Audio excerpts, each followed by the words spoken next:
Mijozimiz 40 yoshdalar va bularda уже ранний klimaks, ya'ni erta klimaks boshlangan ekan. Patsientimiz ikkinchi marta kelishlari aynan klimaks davrida terlash juda ham ko'p deb shikoyat bilan keldilar. Feruzaxon, ikkinchi marta kelishingiz sizga qanaqa yordam beryapti? Masalan, ko'p terlayman deyapsiz, qishda ham terladim deyapsiz. Yolg'on bo'lmasa, may oyida kelgandingiz. 2-3 yildan beri shu gipergidroz bilan yuraman. Ancha effekt ko'rdim men. Klimaks davrini o'tayotgan ayollarga tavsiya qila olasiz. Shunaqa? Tavsiya qila olaman.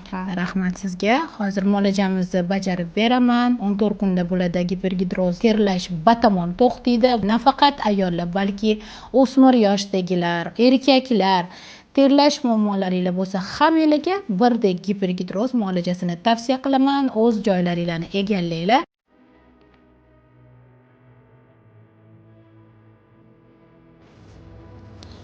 Muolajamiz tugadi. Gipergidroz muolajasi bilan cheklanib qolmasdan barcha patsientlarimga uy sharoitida har kuni 2 mahal keng kamida mana shu terlayotgan zonalarni yuvib toza tutish, agar terlash kuchli bo'ladigan bo'lsa, xlorgeksidinda artib, dezodorantlardan kamroq foydalanishingizni tavsiya qilaman. Chunki dezodorant surilgan joyda bakteriyalar ko'payadi va terlash yana ham kuchayadi. Qo'rqmasdan kelinglar. Juda ham kommentariyalarda har xil gaplar, har xil mish-mishlar, aqlli patsientlarimiz kelib, bu vaziyatlarni oldini olib, muolajalarimizdan foydalanib ketishyapti.